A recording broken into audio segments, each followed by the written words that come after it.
Ողջույն սիրելի հայրենակիցներ։ Հենց հիմա ու եթերում գնում է պատարակը։ Ես այս պայն եմ ձայնագրում այս եթերը։ Պատարակին մասնակցում է վարչապետ Նիկոլ Փաշինյանը, ում դիմավորեց թեմի առաջնորդը Նավասարդ Սրբազանը, եւ պատարակ է ընթանում։ Ժողովուրդը ըստ էության մտածում է, որ ինչ որ կռիվ է ընթանում, հա, եկեղեցի իշխանություն։ Ես ուզում եմ ըստ էության նաև դոգմայի իմաստով ասել, որ ասում ենք եկեղեցին պառակտվեց, բան պետք է ավելի ճիշտ բառեր օգտագործել, պետք է ասել, որ հոգևորականներն են պառակտվել այս պահին, այսինքն միաբանությունը պառակտված է, եւ դա ինչ է նշանակում, դա նշանակում է, որ պայքար կա, եւ ինչի մասին է այս պայքարը, ես ուզում եմ բացատրեմ, այս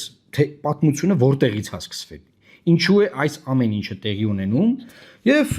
ինչ է անում Նիկոլ Փաշինյանը, որը ամենակարևորն է այս ամեն ինչի մեջ։ Ուրեմն սիրելի հայրենակիցներ, նախ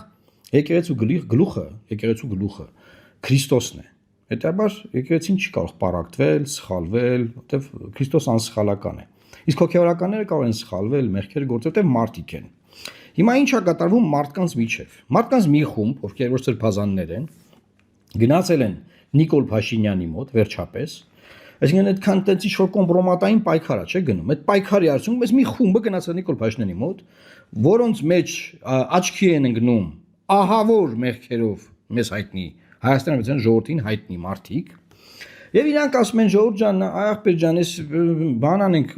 հանգիստ ապրում ենք էլ, ես ինչ վիճակա, հանգիստ ապրում ենք մեր համար, մեր բենտլիներով, մեր հեկերով, մեր հեկտարներով, հողերով, մեր ռեստորաններն աշխատացնելով, բանում դե տենց մարդիկ կան։ Հանգիստ մեր համար ապրում ենք, հիմա ինչ էս մեզ մտցրեցին քաղաքականության մեջ, իշխանությունն գա մեր հետևից, մեր կոմպրոմատները դրեց մեր դեմը, որ մենք դուրս գանք կաթոլիկոսի դեմ։ Կաթոլիկոսը մտել էր քաղաքականություն, իրանց բանն է, էլի, որ այդ դրա համար եղավ։ Հիմա ես ուզում եմ ձեզ բացատրել ինչա տեղ ունեցել։ Ըստ էության քաղաքականություն մտնել նշանակում է, ասենք, կուսակցություն ստեղծել, օրինակ,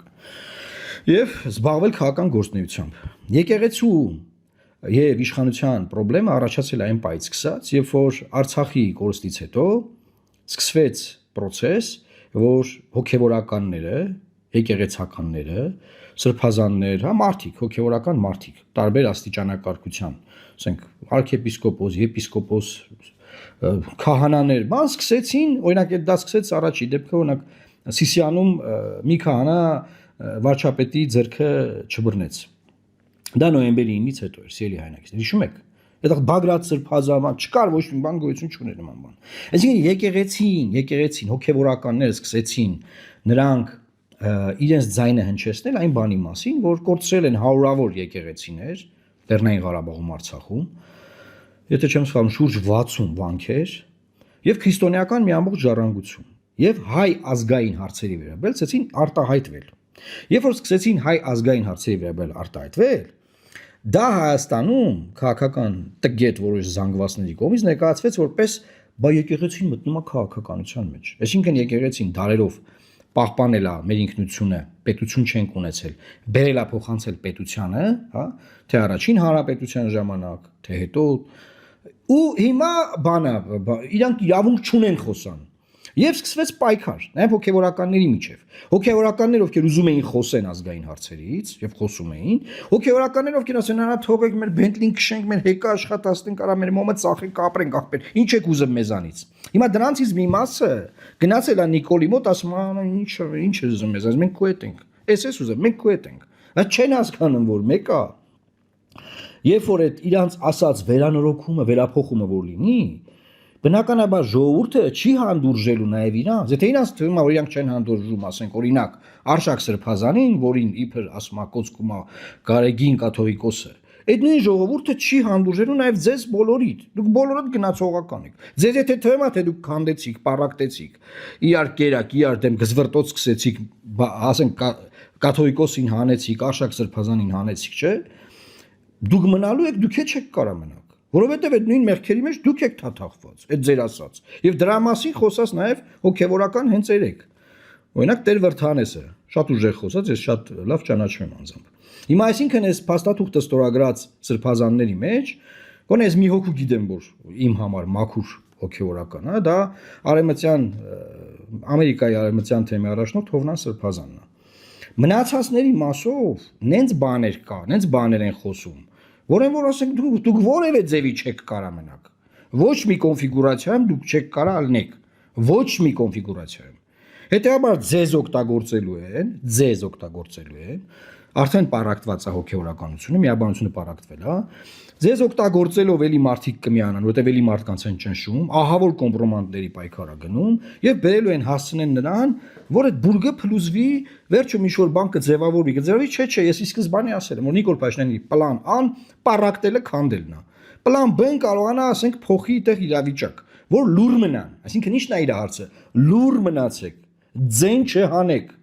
որտեղ երբ որ Ալաշուքուր Փասազադեն խոսում էր ընդեղից, որևէ Հայաստանի իշխանավոր չասավ, արա դու մեր ներքին գործերին քեզ խառնում, դու քեզ արձագանքը մեր կրոնական համայնքի վերաբերյալ։ Հայաստանի որևէ իշխանավոր Ադրբեջանի կրոնական համայնքի կրոնական ինստիտուտի վերաբերյալ բան խոսացած կա։ Բան խոսացած կա որևէ աշխարհիկ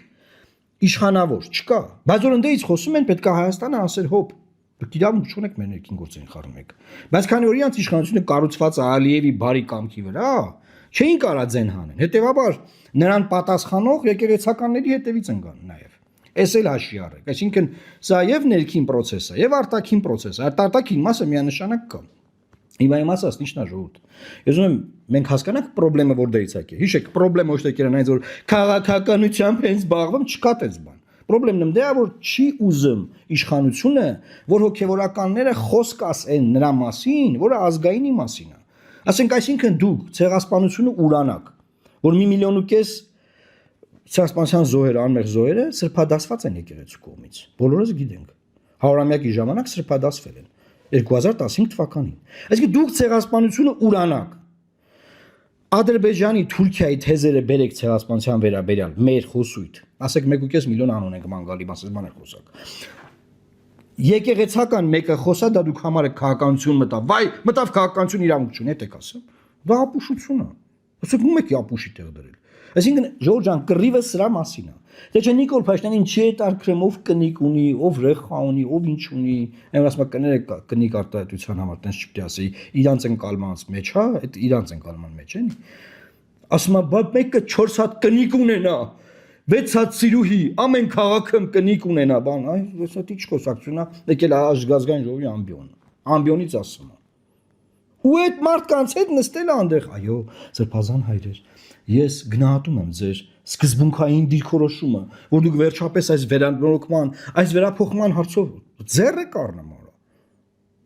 Հո իմ մարդ չենք, տենեմ եք, չէ ասենք ովքեր ում ես բերեն մոտը նստած է, նրանք ով են, դու ով ես, նրանք ով են։ Սախիտ գիտենք, չէ։ Հիմա այս իմաստով Ժորժ ջան, մենք պետք է հասկանանք, որ մեր դիրքորոշումը ինչը պետք է լինի, որ ցանկացած մեկը, որ Հայաստանի Հանրապետության եւ հայ ազգի կայացման մեջ ներդրում ունի, դա կլինի հոգևորական, դա կլինի սրբազան, դա կլինի քահանա, դա կլինի սարկավակ, դա կլինի աշխարհիկ լիքը մարդիկ տարբեր մասնագիտությունների տեր իրավունք ունեն խոսել։ Այսինքն դու ցեղասպանությունը ուրանաս, արադ լերը հանես, զինանշան ուզենաս փոխես, սահմանադրության հիմքերը փոխես, այս պետության հիմնադիր փաստաթղթերն ուզենաս փոխես, բնականաբար այդ բոլորը ինչ արում է Ալիևի պահանջով անում։ Այդ սաղ դու անես հոգեորականները ձեն չանեն, այսինքն սա իր զակազը, իր պատվերը, որ իջեցվում է վերևից, էսա։ Ասում ախպեր ձեն մի հանեք, ուզում ես դու Բենտլի քշի, ուզում ես 7 հատ սիրուհի ունեցի, ինչ ուզում ես ունեցի։ Ես ձեն չեմ հանելու։ Էսա կռիվ է եղել։ Իմացեք։ Հիմա բոլոր նրանք ովքեր որ ընկել են այդ ջրերը, իրանք իմանան, որ ժողովուրդը չի հանդուրժելու նաև ձեզ, որովհետև դուք ձեր մասին էլ այդ տեղեկությունները լինելու են ու կան ու այդ կոմպրոմանտների պայքարի մեջ տենց ավիրվելու է ամեն ինչ, ավիրվելու է այդ ամեն ինչը։ Ես չեմ կարող ասել, թե ինչ պետք է անի, սա, նա, որովհետև իմ համար այդ փուլերը անցած են։ Ես սրա մասին խոսել եմ Միքայել Սրբազանի կալանավորման օրը եւ դատապարտման օրը, այն որ դատանում 1058-ի մարդ էինք։ Այդ փուլերը անցած են իմ համար, ասենք։ Բայց ես ուզում եմ ասել, որ մենք որպես քաղաքացիներ, որպես ժողովուրդ, մենք պետքա մեր պահանջը ձևակերպենք հետևյալ կերպ, որ ինչ էլ որ կլինի, կփլուզվի այս բուրգը եկեղեցական, նոր բուրգ կձևավորվի, ինչ կլինի, ցանկացած մեկը հոգևորական կլինի, եկեղեցական կլինի, իրավունք ունի ազգային հարցերով խոսալու։ Մի դրա անունը դրեք քաղաքականությամբ զբաղվել։ Այդ է խնդրեմը, որ մարդկանց ասում են, դե մարդու մոտ է բանը առաջանում, դիսոնանս, դե ոնց կլինի քահանան քաղաքականությամբ զբաղվում։ Արա մարդը ասում է մի ուրացեք հայոց ցեղասպանությունը։ Մարդը ասում է եկեղեցիները հողին են հավասարացնում Արցախում։ Մի հատ ձեն հանեք։ Դուք ձեն չեք հանում, մենք ենք ձեն հանում մեր եկեղեցական հարթակներում, միջազգային բազմաթիվ հարթակներ կան։ Բայց այդ որ միջազգային հարթակներում ձեն են հանում, Ալիևը Նիկոլին ասում է, այս չսկացան կողբերի, չես կարամ դրանց կարգի իրավիրես։ Նայել ասում է, այսը բանոն եմ, լեմատ հանձնարեք, ով է որ դե ինչ ունի, բան մեծ ստուգեք, նկարեք, տեսանկարեք, ներքին դիտում, արտաքին դիտում, ձայներ գաղտնալսեք, բանանեք, որը հանցագործություններ է։ Ինչ որ արվել է այս մինչև այսօր, բոլորը հանցագործություններ է։ Ոչ մի օր, ոչ մի անգամ Նիկոլը չի ասելու, որ դա ես եմ ասել, որ անեն։ Անողները դատվելու են։ Ինքը երբեք վիճ չի վեկալելու ու ասելու ես տես բան չեմ ասել, ես կուրսի չեմ։ Հրապարակվել է, սպրդվել է, մամուլը տվել է, չգիտեմ ով արել է, ո դու ես լսել, դու ես պատասխան, դու ես քեզ ասել եմ լսի։ Այսինքն, իմացեք, բոլորը դրա համար պատասխան եք տանել։ Ովքեր որ մտել են այս կեղտի, այս աղբի, այս սրանրա անկողնու մեջ։ Իմացեք, էսա զզվելի է, չգիտեմ, ուրիշ բառ չունեմ ասելու, էլի։ Իմ ասածը սա էր, հիմա հենց մի պատարակը գնում է, ես ենթադրում եմ, որ էլի կաթոլիկոսյանն իրանց ձևակերպման հոգևորականների կզեղչեն, այսինքն չեն տա անունը, եւ սա ինչ նշանակում, սա նշանակում է, որ այլևս հոգևորականած դասը Հայաստանի Հանրապետությունում տոտալ պարակտված է, ճիշտ ասում են հայն կողմը 10 հոգի են, 54-ից 10-ն է տենց անում, բան, բայց այն ունենալու է ձնագնդիկի էֆեկտի ընկալմամբ եւ այս process-ը շարունակվելու է։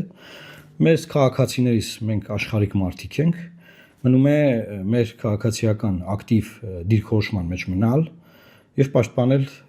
մեր սրբությունները, մեր արժեքները եւ ասել, որ այո, բոլորը իրավունք ունեն ազգային հարցերով իրենց խոսքը ասելու։ Եվ ոչ մի Ալիև, Չերեզ Նիկոլ չպետք է կանգնացնի մեր ազգային հարցերը բարձրացնելու process-ը ու մեր ինքնության պաշտպանությունը, որովհետև մենք ըստ էության այդ ազգային հարցերը բարձրացնելով մեր ինքնությունն ենք պաշտպանել, ուրիշ ոչ մի բան չենք էլ արել, որ ասեմ իրականում։ Մեր ինքնությունն ենք պաշտպանել։ Այս է ուզում ասեմ, սիրելի հայրենակիցներ, Կիրակի օրը բոլորիդ լավ օր եւ